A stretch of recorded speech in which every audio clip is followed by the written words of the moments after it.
এবং প্রাক্তন পুরপ্রধানের বাড়িতে হানা দিয়েছিল সশস্ত্র, ঢাল, লাঠি, হেলমেট সহ একেবারে কাঁদানে গ্যাসের শেল, ছোট গ্রেনেড, যেগুলোতে নাকি রং ছড়ায় শুধু, সেইগুলো নিয়ে যে তাপস রায়ের বাড়িতে দেখছেন। অনেকেই প্রশ্ন তুলেছিলেন তাপস রায়ের বাড়িতে ইডি কেন, তাপস রায়ও কি দুর্নীতির সঙ্গে যুক্ত? এবং অধীর চৌধুরী পর্যন্ত পাশে দাঁড়িয়েছিলেন তাপস রায়ের। সেই তাপস রায় আজকে একেবারে খড়গহস্ত। তিনি বললেন বিজেপির বিরুদ্ধে রাজনৈতিক প্রতিহিংসার কথা বললেন, এবং তিনি আবার দাবি করলেন কালকের পরে নিয়োগ দুর্নীতির সঙ্গে, মানে পুরো নিয়োগ দুর্নীতির সঙ্গে তার কোনো যোগ নেই। দেখুন তাপস রায় কি বলছেন। গতকালের যে ঘটনা, তার প্রেক্ষিতের পর তাপস রাও কি কোথাও একটু হলো রাজনীতি সম্পর্কে হতভম্ব হয়ে গেছে? না না, মোটেই না, একেবারেই নয়।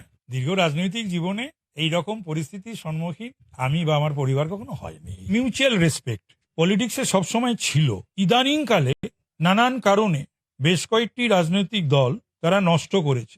বাংলায় যেটা বিজেপি লাগাতার করে চলেছে, আমরা বারবার বলেছি, সেই পলিটিক্যাল ভেন্ডিটার বা রাজনৈতিক প্রতিহিংসার কথা।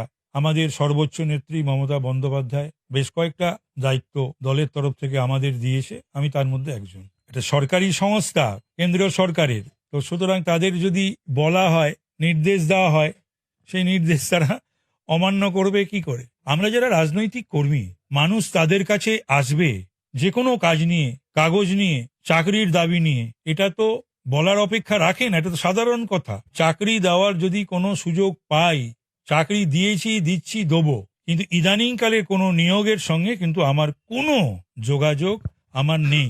এই ধরনের পলিটিক্স অবশ্যই ডার্টি পলিটিক্স। সিপিএম এর সঙ্গে গন্ডগোল এসব হওয়া সত্ত্বেও আমার বাড়িতে বা আমার অফিসে কখনো কলকাতা পুলিশ বা রাজ্য পুলিশ বা থানার পুলিশ আসেনি। গতকালের ঘটনার পর কোথাও কি মানসিকভাবে আপনি একটু রুষ্ট হয়েছেন বা অভিমানীও হয়েছেন? আরো দৃঢ় তাপস রায়কে তোমরা আগামী দিনে দেখতে পাবে। চ্যালেঞ্জ ছুড়ে দিলেন তাপস রায়। আর যেটা